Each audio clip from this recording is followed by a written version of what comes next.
Good evening. In my 82 years of a good life, I've been very fortunate. However, I have had a few bumps along the way with loss and grief. In any case, I feel totally uninformed about the process of surviving these feelings.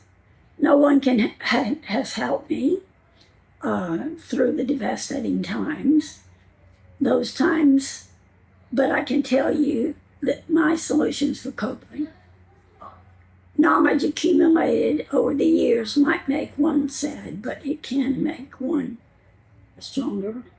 Time heals, in other words. I'm shocked to say that my personal experiences were based on what I was told as a child by my parents and brothers, or brother at the time. It was not necessarily accurate. True facts remain that I was born in an inopportune time in 1943, Apalachicola, Florida, during World War II.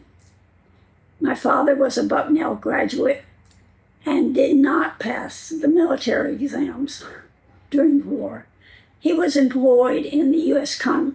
Army Corps of Engineers and deployed to Florida to construct a military prisoner of war camp, airport, and runways. I had two elder brothers. Both became sick in that swampy atmosphere there.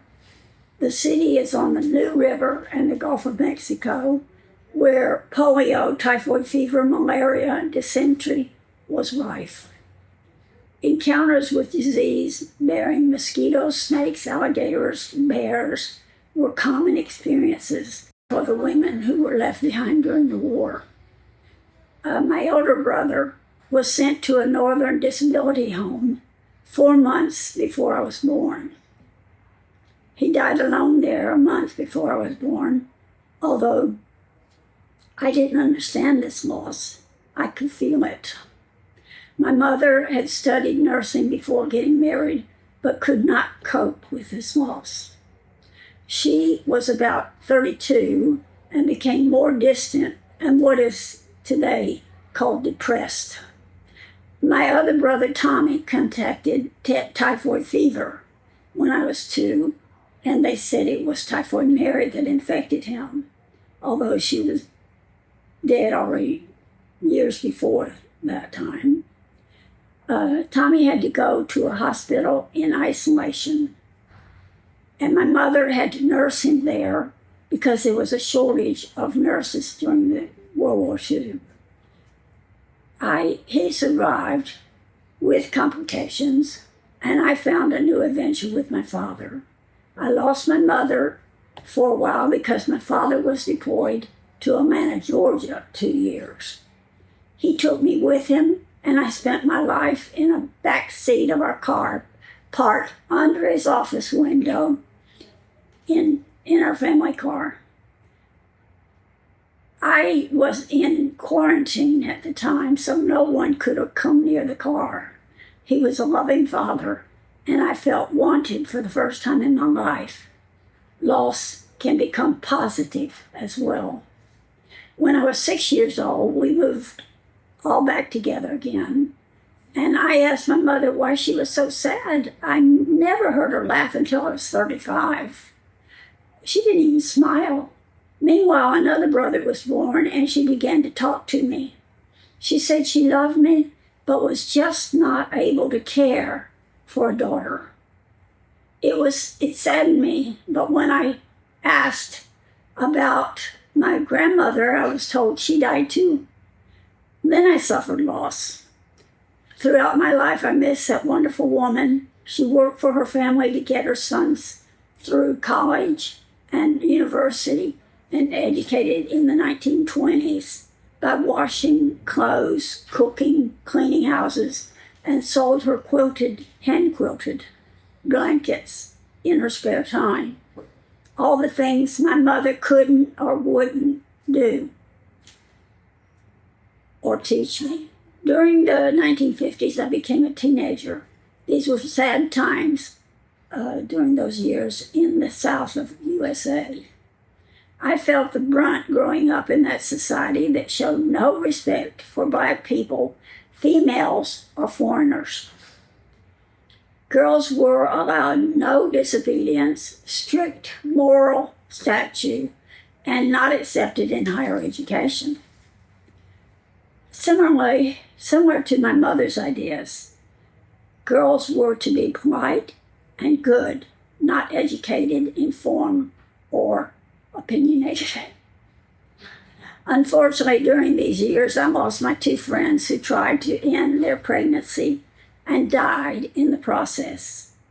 They grew up in the countryside, as I did, and one was raped by her father. She drank Clorox, that's Contagina water here, and one died after going to a backstreet abortionist. This was in the early 1960s. One ran away from a forced marriage with her baby and joined a commune in Georgia where she and her baby died. I was so concerned that I talked to my father about the death of my friends. He told me that when I went off to college, I would bring my baby home to him and he would love and care for it. Needless to say, I made sure not to do anything except study all through college. The dean of architecture would not let me study architecture because girls did not finish their studies. In short, they were a waste of space. So seeing that I was not wanted, I chose industrial design, who had both male and female professors. I flourished there. I was the first female to graduate in 1966 from that university design field, taking art courses in addition. Studies were difficult because my fellow students, who were all males, made my studies difficult. Many females before me dropped out as a result of mistreatment. I had the experience of having a dead cat stuffed in my locker. That made me even more determined to finish that Bachelor of Industrial Design. I met my future husband, Walter, at Auburn University. My husband and I were married in 1966. We wanted children, but I was 40 when we finally carried a baby at 4 months. I miscarried and had to have a hospital procedure to stay alive. This loss was a great blow to us. I cannot describe our misery. I still suffer at the memory of those times for us. Today, I think how the USA has overturned Roe versus Wade in 1922, which guaranteed women's right to medical care. I am angered for all those people who try and fail because they are denied their right to seek preventative, pre- and postnatal help, medical help, including nutrition, mental health, continuous medical help for mothers and babies. Abortion is a medical process that saves women's lives, and getting medical assistance should be a human right. Yes, women are humans too, not just babies. You are probably wondering how this depressing start to life shaped my life, how I dealt with this loss and death. Probably determination with luck, and my advantage of my personal stubborn attitude to keep on living and for those that I love. There is no blueprint for overcoming loss or grief. I can only share my way. Dealing with loss takes time and resolve. Sometimes I receive information in a numb condition, just feeling the shock and loss, as when my husband died in 2014. I didn't cry, but I did everything I needed to do, like searching for my husband's last will and testament 2 weeks, always in the same cabinet because that's where I put it years ago.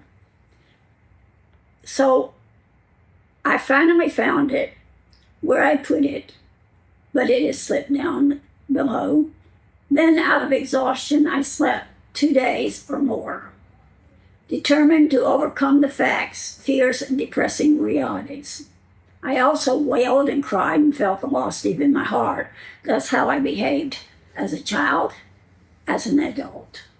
Everybody has their own way of handling grief, but it's important to find a way to cut the pain and enter a state of healing sorrow. Recognition of loss and its ramification is the first step to coming up with a strategy to adjust and refocus on a new direction for existence. Some loss stays painful longer than others. For example, 10 years after the death of my husband, his cat died at 20 years of age. I cried for about 6 months every day before I asked a friend to help me find another cat like her. The healing process began with that little fur ball, and I am with my husband again in spirit. Painting was a good time to meditate and find a new direction for me, but it can take many forms for you. Do things that you find engrossing. 5 years ago, I had to have my right shoulder replaced with a metal prosthesis. This left me unable to paint, reach up, or even feed myself because I was right-handed.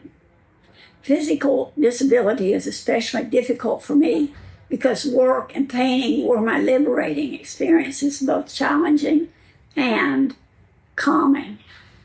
Painting dung beetles was my favorite subject when my hand was able. They are iridescent beetles, also loved and deified by the ancient Egyptians.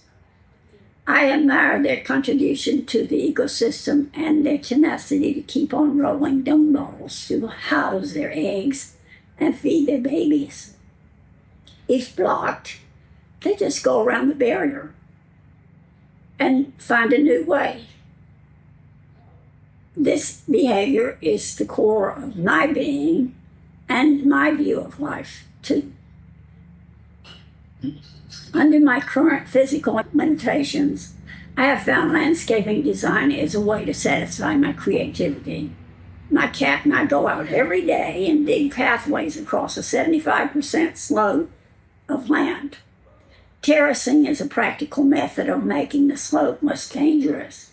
Planting flowers on the slopes give food and to myriad and insects seeking nourishment in homes. I still fell and rolled down the slope like I did a month ago. But like the dung beetle, I just get up and try again. Unfortunately, we cannot escape death. We will all die eventually, and someone you love will die. Grief is a fact, unavoidable of life, and that we have to accept it. Of course, accepting it doesn't make it easier to go through. This is what helped me to survive grief, and I experienced a lot of it.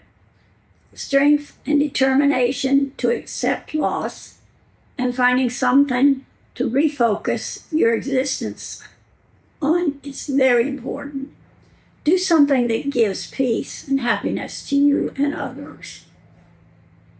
Thank you.